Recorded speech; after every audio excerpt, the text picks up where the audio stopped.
Hello guys, तो मैं ले आया हूँ बॉडी बिल्डिंग की बहुत सारी नई अपडेट्स। और आज की फर्स्ट अपडेट में एक बहुत ही अनफॉर्चुनेट अनाउंसमेंट हमारे पास अवेलेबल है, and that is good veto अब compete नहीं कर रहा है पिट्सबर्ग प्रो के अंदर। यस गाइस, ये शो एक शो ऑफ द शोज़ है, किंग ऑफ द शोज़ है, और यहाँ पर बहुत ज़्यादा वेट था एक स्टैक लाइनअप पर हमें गुड वीटो को देखने का, बिकॉज गुड वीटो हमें मिस्टर ओलंपिया के स्टेज पर भी नहीं दिखाई देते लास्ट ईयर। तो इस बार गाइस एक बहुत बड़ा मौका था उनके फैंस के लिए गुड वीटो को क्रिजो के साथ खड़े हुए देखने का, गुड वीटो को डायरेक्ट के साथ खड़े हुए देखने का, गुड वीटो मार्टिन का रीमैच देखने का, गुड वीटो विलियम बॉनेट को देखने का, और साथ में गुड वीटो और निक वॉकर को एक साथ में मोस्ट मस्कुलर पोज हिट करते हुए देखने का, एंड रियलाइजिंग कि who is the actual freak, कौन सबसे ज़्यादा बिगर साइड पे लगता है, डेंसर साइड पे लगता है। बट अब अनफॉर्चुनेटली गाइज ये इस बार तो हमें होता हुआ नहीं दिखेगा। क्यों? क्योंकि गुड वीटो ने अभी अभी अनाउंस कराया गाइज, मतलब कल ही अनाउंस कर दिया था कि गुड वीटो के बैक इंजरी हुई, and that is why he is opting out from the Pittsburgh pro of this year. अब क्या हुआ, पूरे कैप्शन की अगर बात करें जो इन्होंने डाला यहाँ पर, उसमें इन्होंने बोला कि बहुत ज़्यादा सैडनेस के साथ मुझे ये अनाउंस करना पड़ रहा है कि पिट्सबर्ग प्रो में compete नहीं करूँगा, क्योंकि एक मेजर बैक इंजरी मुझे हो गई है मसल में, जो मुझे हुई थी एक हफ्ते पहले, एक वीक पहले हुई थी। बट उसके बाद भी मैं ट्राई कर रहा था किसी तरीके से अपने पेन को एंड्योर कर लूँ, किसी तरीके से पेन को बर्दाश्त कर लूँ। बहुत ज़्यादा हार्ड वर्क कर रहा था ताकि इस पेन के साथ भी, इस इंजरी के साथ भी मैं स्टेज पर आ पाऊँ, बिकॉज बहुत ही कम टाइम बचा था। बट इवन दो मैं पेन को एंड्योर कर रहा था, बर्दाश्त कर रहा था, उसके बाद भी मसल जो मेरा सॉलन हुआ उसके चलते अब मेरी पोजिंग वगैरह तक अफेक्टेड है। मैं उस तरह से पोज नहीं कर पा रहा। और इस शो में चाहते हुए गाइस, यानी कि पिट्सबर्ग प्रो में चाहते हुए मेरा गोल ये था कि मैं बेस्ट के साथ compete करूं, अपने बेस्ट के साथ आऊं। बट अब ऐसा होता हुआ नहीं दिख रहा गाइस। मेरा गोल थोड़ा दूर हो चुका है, क्योंकि मैं एक सिर्फ सेटिस्फैक्ट्री फिजिक के साथ स्टेज पर नहीं आता, बल्कि मैं आता अपने एक ऐसे वर्जन के साथ जो कि मेरे लास्ट ईयर के वर्जन और लास्ट मंथ के वर्जन यानी आर्नोल्ड क्लासिक ब्राज़ील के वर्जन को बीट कर देता। बट अब ऐसा नहीं हो रहा गाइस, और इसीलिए मैंने और मेरे कोच ने, हम दोनों ने मिलकर एक डिसीजन लिया, जो कि ये था कि अपनी बॉडी की रिकवरी पे, अपनी फिजिक की रिकवरी पे ध्यान दिया जाए, अपनी इंजरी को सही करने पे ध्यान दिया जाए, हील करने पे ध्यान दिया जाए, और साथ में इस साल के मिस्टर ओलंपिया पे ध्यान दिया जाए, पूरा फोकस उस पर लगा दिया जाए ताकि ये इंजरी और ज़्यादा ना बढ़े। और ये इंजरी जो मुझे आप देख रहे हो यहाँ पे, स्वेलिंग देख रहे हो, ये इतनी ज़्यादा बड़ी नहीं है, बल्कि एक माइनर इंजरी है, तो that is a good thing. But एक महीने के अंदर आप मुझे ट्रेन करते हुए देखोगे, और मिस्टर ओलंपिया में मैं ज़रूर वापस आऊँगा। And thank you all for supporting me. तो गाइस बहुत ही अनफॉर्चुनेट सी न्यूज़ है, मतलब बिल्कुल शो के करीब जाकर, जब बिल्कुल शो होने वाला है, मतलब 2 दिन बचे हैं, अब ये न्यूज़ हमें सुनने को मिल रही है। And good veto was actually trying really hard guys, अपने फ़ैन को वो दे सकें, कि अपने फैंस को वो दे सकें, वो प्रोवाइड कर सकें जो वो चाहते थे ये पेन एंड्योर करने के बाद भी। बट वही ना गाइस, सिचुएशन कई बार इतनी ज़्यादा क्रिटिकल, इतनी ज़्यादा डेंजरस हो जाती है just because you try to avoid it. और यहाँ पे गुड वीटो कुछ ऐसे ही करते हुए दिखाई दे रहे थे। अब इन्होंने एक अच्छा डिसीजन लिया। क्रिस असीतो असल में जो इनके कोच हैं, बहुत सही से गाइड करते हैं इन सब मामलों में, कि भाई इन सिचुएशन में आपको बिल्कुल शॉर्ट टर्म नहीं सोचना, लॉन्ग टर्म सोचना है, मिस्टर ओलंपिया पे फोकस करना है, जो आपका मेन टारगेट है, जहाँ पे आपको क्रैक करना है टॉप 10 और पोटेंशियली टॉप 6 भी। अब यहाँ पे देखो इनकी इंजरी देखो, तो सच में गाइस इनके एक लैट पे बहुत ज़्यादा वो इंजरी वाला निशान दिख रहा है। यहाँ पे स्वेलिंग वगैरह काफ़ी ज़्यादा हो गई है, और उनकी पोजिंग भी इससे अफेक्टेड है, that is totally visible. Eight the same time guys इन्होंने यहाँ पर एक अपडेट और डाली थी, जो कि थी इनकी 1 week out. Yes, 1 week out के हिसाब से इन्होंने यहाँ पे अपडेट डाली थी, और यहाँ पर आप देख सकते हो how much diced he was looking. इनकी कंडीशन इतनी स्ट्रांग नहीं है जितनी कि हम यहाँ पे अभी इस पॉइंट पे वहाँ देख रहे थे क्रिजो वगैरह की। लेकिन guys eight the same time good veto यहाँ पे होते तो लाइनअप बहुत ज़्यादा मज़ेदार होता, और टॉप 5 तो ये ट्रैक कर ही लेते, 100% कर लेते। मुझे लग रहा है विलियम बॉनेट वगैरह को बीट कर देते हैं। एनीवेज गाइज, अब तो हमें वेट करना ही पड़ेगा। प्लस काफ़ी ज़्यादा लोगों ने, काफ़ी ज़्यादा बॉडी बिल्डर्स ने इनको बहुत ज़्यादा कंसोल करने की ट्राई करी, अच्छे अच्छे कमेंट्स करे, और यहाँ पे निक वॉकर ने तो एक बहुत ही डिसेंट वे में एक मैसेज तक डाल दिया, because he has also been through the same situation. I want to send my best wishes to Good Vito. I really don't know what to say. You know, I've been here, and it sucks, and it's probably one of the worst feelings in the world. But you know, I just want to send my best wishes. Good Vito, I'm thinking of you, brother. Stay positive, stay strong. It's just a minor setback for what I like to call a big comeback. So stay locked in. You know, surround yourself with the people that care for you, that love you, and you know, just keep your head down, and we'll see you soon, brother. तो उन्होंने ये बोला कि भाई ये आपकी problem हुई है, कोई नहीं, पॉजिटिव रहो, टाइम के साथ ये चीज़ ठीक हो जाएगी। मिस्टर ओलंपिया में आप स्ट्रांग तरीके से आओगे, बट अभी के लिए अपनी रिकवरी पे ध्यान दो। ये एक बहुत छोटी सी इंजरी है कंपेयर टू जो बड़ी चीज़ें हो सकती थी, तो टाइम दो इस पर, क्योंकि निक के साथ यही हुआ था guys. Last to last year mister Olympia में आने से बिल्कुल लास्ट वीक पहले, यानी कि लास्ट वीक या 4-5 दिन पहले उनके साथ इंजरी हुई थी, उनको पुल आउट करना पड़ा था उस शो से।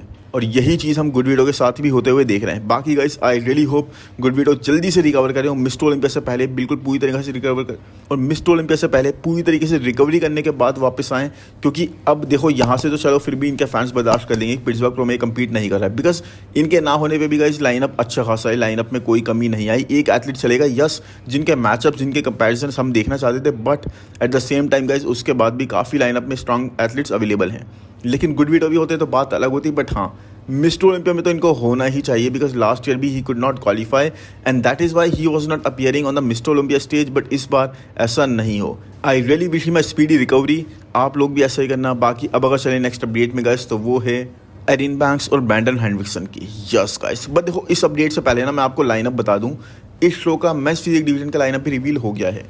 और अगर मैं लाइनअप की बात करूंगा तो यहाँ पर हैं काफ़ी सारे athletes: Adam Jame, Adams Joseph, Michael Kent, Burak King, Mangi Louie, Jez Moran, Bruce Nolte, Meki Onu, Edwin palmyra. अब देखो ये एक ऐसा जाना माना नाम है जिसके बारे में आप सब लोग श्योरली जानते होंगे, एक top 6 mister Olympia cracker men's physique division से। तो एडवन यहाँ पे कम्पीट कर रहे हैं, that is a surprise, because अभी तक इनके नाम का या हमने कुछ ऐसी अपडेट वगैरह देखी नहीं थी। उसके बाद Shayan Parvez, Brahn Perry, Victor Ramirez, Ahmad Saleh, Ren Yi, Miguel Zapata, Carlos Akran, Erin Banks, Steven Buneni, Ricardo Senat, Vitor Chavez is also competing over here guys. मतलब ये भी एक ऐसा एथलीट हैं जो कि टॉप 4 टॉप 5 की battle में ज़रूर ही दिखेंगे आपको इस शो के अंदर। Jordan Clark, Ryan Clark, I think ये दोनों ब्रदर हैं, Ricardo Croaky, Tan Dhaliwal, Alex Gibson, Tanahan Guler, Brandon Henriksen and George Hernandez. तो ब्रैंडन का कंफर्म है गाइस, मतलब अब तक हमें पता था ब्रैंडन यहाँ पे कम्पीट कर रहे हैं, बट सिंस बहुत लंबे टाइम से उन्होंने इस शो की बात नहीं करी थी, ऐसा लगने लग गया था कि वो कम्पीट नहीं करेंगे, इसलिए हमने उनकी इस तरह से बात नहीं करी कि ही इज़ कन्फर्म। मैंने हमेशा यही बोला था कि पहले तो उन्होंने बोला, उसके बाद में कोई ऐसी अपडेट नहीं दे रहा है। बट अब finally it has been revealed guys कि यहाँ पे ब्रैंडन और एरिन का हमें रीमैच देखने को मिलेगा। और अभी आपको मैं बता दूं, कोई भी अपडेट की बात करने से पहले, कि ब्रैंडन और Erin I think 4th time यहाँ पे बैटल करने वाले हैं। एक बार देखो ब्रैंडन ने बीट करा था एरिन को, फिर एरिन ने बीट करा, उसके बाद गाइस लास्ट टाइम जब मिस्टर ओलंपिया में दोनों अपीयर करे थे, वहाँ पर ब्रैंडन ने एरिन को बीट कर दिया था प्लेसिंग में, in terms of placing, because Brandon रहे थे रनर अप और एरिन वहाँ प्लेस करे थे 3rd प्लेस पर। अब एरिन एक इम्प्रूव्ड फिजिक के साथ आ रहे हैं, but at the same time guys Brandon भी कोई कमी नहीं छोड़ रहा है। तो एक अलग से नया रीमैच, एक राइवलरी फिर से रिवाइव होती हुई दिखेगी, और यहाँ पे देखना है अब कौन किसको बीट करता है। अब अगर अपडेट की बात करूँगा तो लाइनअप यहाँ पे भी बहुत ज़्यादा स्टार्ट हो गया है। काफ़ी सारे एथलीट्स के आप नाम यहाँ देखोगे, एडवन पाल्मेरा होगा, विटोर शावेज होगा, तो ये काफ़ी अच्छे एथलीट्स हैं। टॉप 4 की बैटल में जरूर हमें रहते हुए दिखाई देंगे। क्या ये पुल कर सकते हैं कोई अपसेट? ऐसा होता हो तो मुझे मुश्किल लग रहा है, ऐसा होता हो मुझे नहीं दिखाई दे रहा। लेकिन उसके बाद भी गाइज अगर बात करूँ मैं अब एरिन बैंक्स की फिजिक अपडेट की, तो Erin Banks is looking diced guys. I think Erin Banks खुद को बहुत ज़्यादा जो पुश करते हैं इस बार एक अलग ही लेवल पे ले गए हैं, बिकॉज आप जो डिटेल वगैरह देख रहे हो इनके शोल्डर्स वगैरह में, इनके ट्राइसेप्स वगैरह में, that is very very unique guys. बहुत ही ज़्यादा ड्राई साइड पे हैं, बट डिटेल्स डेफिनेशन बहुत ही अलग आ रही हैं। फाइबर्स देखो किस तरह के दिखाई दे रहे हैं, इवन व्हेन अभी भी 5-6 दिन बाकी हैं, मतलब इस अपडेट के हिसाब से। ये अपडेटिंग की थोड़ी मैं लेट कवर कर रहा हूँ, but he is looking ready guys. Upper chest वगैरह हर तरह से डिफाइंड डिटेल, फिजिक में ना वो क्रिस्पीनेस पता लग रही है इनकी। देखो लेग्स वगैरह देखो, इवन दो लेग्स साइज़ के मामले में इनके लैक करते हैं और लेग्स के यहाँ रिक्वायरमेंट नहीं है, उसके बाद भी गाइस आप वैस्कुलरिटी वगैरह ना, वो hardness, muscle hardness, Erin Banks की विड टाइम और ज़्यादा इंक्रीज होती हुई जा रही है। अब एक ही चीज़ इनके अगेंस्ट आती है गाइस कि जजेस पूरी तरीके से अपना रूट चेंज कर चुके हैं मेंस फिजिक डिवीजन में। उनको जो पहले चाहिए था वो अब नहीं चाहिए, इसीलिए मुकाबला और ज़्यादा एक्साइटिंग है कि यहाँ पर ब्रैंडन और एरिन दोनों रनअप में तो होंगे ही, लेकिन इनमें से ऊपर कौन प्लेस होगा, कौन किसको बीट करता है, ये देखने में मज़ा आएगा गाइस। क्योंकि Brandon is looking crazy on, but Erin Banks सच में बहुत ज़्यादा इंप्रूवमेंट्स के साथ आ रहे हैं। और लास्ट कुछ शोज से हम देख ही रहे हैं, इनको आर्नो क्लासिक ओहायो में भी देखा था हमने, एक बेहतर इंप्रूव्ड वर्जन के साथ ये दिखाई दिए थे। एनीवेज आप बताओ इन दोनों में से आपको क्या लगता है कि कौन किसको बीट करेगा, या फिर कोई अपसेट अगर पुल कर सकता है तो इनमें से कौन होगा वो एथलीट जो एक दूसरे पर अपसेट पुल करेगा, यानी कि एडवन पाल्मेरा या फिर विटोर चावेज। अब अगर चले नेक्स्ट अपडेट पे गाइस, तो वो है रामोन डीनो की। और रामोन डीनो ने अभी एक पॉडकास्ट अटेंड कराया और वहाँ पर रामोन ने एक बहुत ही इंटरेस्टिंग चीज़ बोली, जिसके बारे में इनको ना सिर्फ कई लोगों ने एडवाइस करा था, बल्कि हम भी कई बार इनको बोल रहे थे कि भाई ऐसा कर लो, बट चलो रामोन सुन नहीं रहे थे। लेकिन रामोन ने अपनी यहाँ पे इंटेंशंस हमें बताई, अपनी डिज़ायर्स बताई कि भाई मुझे ओपन डिवीजन में मूव करना है। देखो, पॉडकास्ट में सबसे पहले तो ये बात करूँ, क्योन पियर्सन की बात हुई, और क्योन पियर्सन को यहाँ पर कौन अप्रिशिएट नहीं करता, राइट? कौन प्रेज नहीं करता? Everyone knows how dangerous he is, how dominating he is and how superior he is to everyone. तो यहाँ क्योन पियर्सन की यही बात हुई कि फ्लेक्स लुइस की तरह क्योन पियर्सन भी अब बन सकते हैं, और फ्लेक्स लुइस की लेगेसी को, यानी कि 7 टाइटल्स का जो रिकॉर्ड है उनका 212 डिवीजन में, उसको अगर कोई बीट कर सकता है तो क्योन पियर्सन ही कर सकते हैं। और Keone should do it, Keone must do it. उसके बाद ही इनको ओपन डिवीजन में मूव करना चाहिए, because he has plenty of time, he is very very young. तो यहाँ पर रामोन डीनो यही बोलते हुए दिखाई दिए कि भाई अभी आप कंपीट करते रहो 212 में, और जैसे आपने बोला ओपन डिवीजन में मूव करना है, करना, बट अभी उससे पहले आप टाइटल जीतने से कोई नहीं रोक सकता आपको, और फ्लेक्स की लेगेसी को ब्रेक करने से कोई नहीं रोक सकता। तो आप अपनी एक लेगेसी नहीं बना सकते हो। उसके बाद रामोन डीनो से ये भी पूछा गया कि आपकी क्या इंटेंशंस हैं ओपन डिवीजन के बारे में, तो रामोन ने इसके बारे में यही बोला कि मुझे इस चीज़ के लिए तैयार होना है। मतलब एक दिन मुझे लगता है कि मैं इस चीज़ के लिए तैयार रहूँगा, रेडी हो जाऊँगा कि मुझे ओपन डिवीजन में मूव करना है।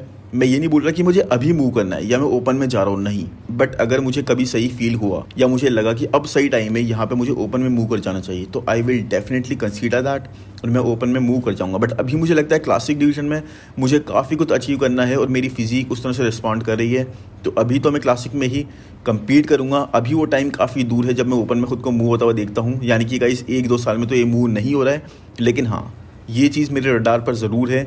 इस चीज़ को मैं कंसीडर अभी भी करता हूँ और आगे भी करता रहूँगा। तो गाइज़ यही है, हमेशा से हम बात करते हैं और काफ़ी ज़्यादा अलग लोग भी बात करते हैं, लेजेंड्स भी बोलते हैं कि रामोन डीनो को ओपन में ही मूव कर जाना चाहिए।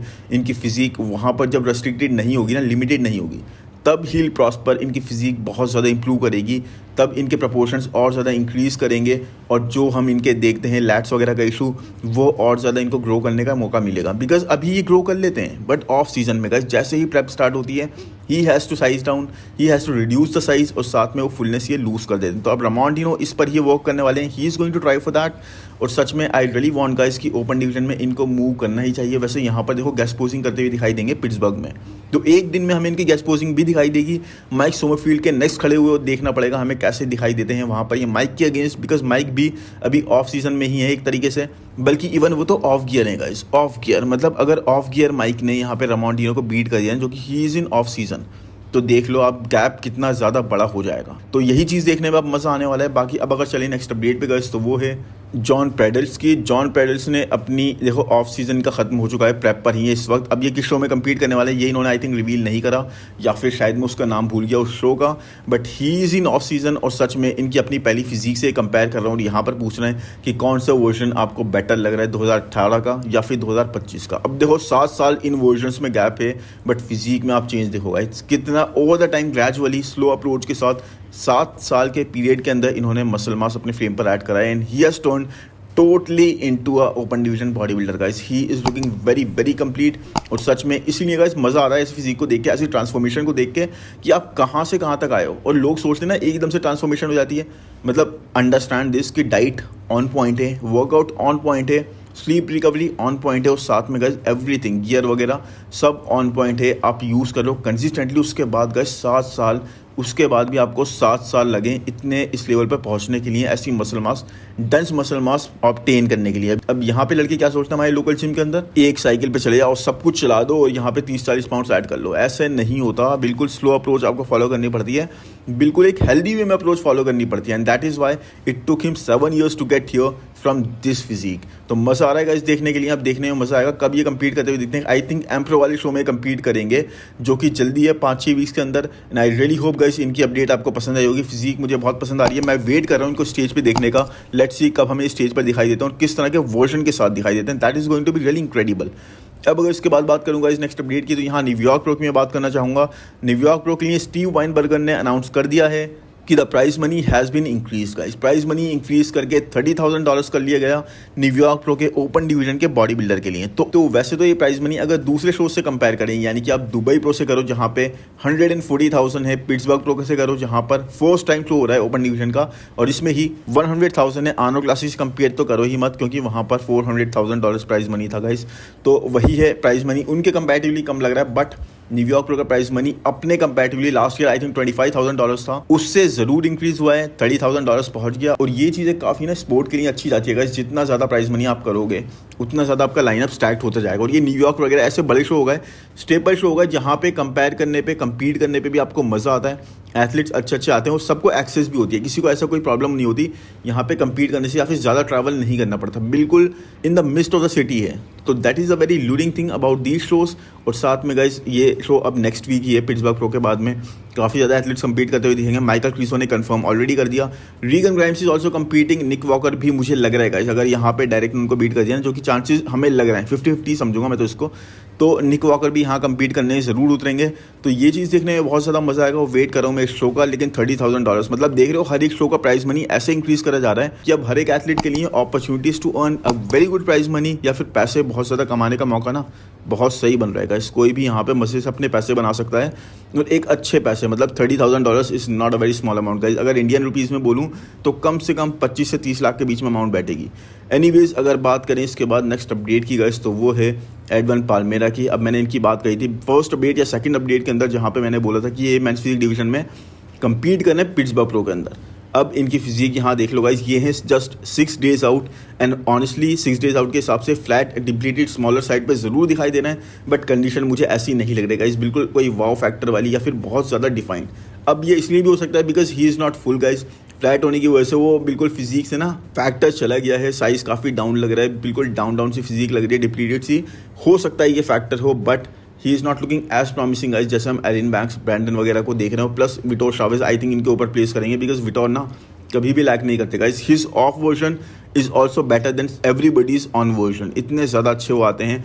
प्लस यहाँ पे आप इनके देखोगे जिस तरह से ट्रांजिशन वगैरह कर रहे हैं, इनके लैट्स वगैरह उस तरह से फ्लेयर करते हुए नहीं लग रहा है। तो ये चीज़ आई थिंक इनको कहीं ना कहीं कॉस्ट करती हुई दिखाई दे रही है। प्लस लाइनअप भी काफ़ी स्टैक्ड है, let's see how it goes, but I really am excited कि यहाँ पे लाइनअप अच्छा हो गया। और भी एथलीट्स हैं यहाँ पर ब्रैंडन और एरिन के अलावा जो कम्पीट कर रहे हैं और जिनको लोग जानते हैं। अब आई थिंक हम मिलेंगे नेक्स्ट वीडियो के अंदर गाइस। इससे पहले चैनल को सब्सक्राइब कर दो और जल्दी से हमारे सब्सक्राइबर्स और ज़्यादा बढ़ाओ। कमेंट सेक्शन में ज़रूर बताओ कि अपडेट्स कैसे लगी और किसकी अपडेट्स कवर करते हुए देखना चाहते हो। वीडियो को लाइक करना बिल्कुल ना भूलना और जल्दी ही मिलेंगे नेक्स्ट वीडियो में guys. Thank you, bye bye.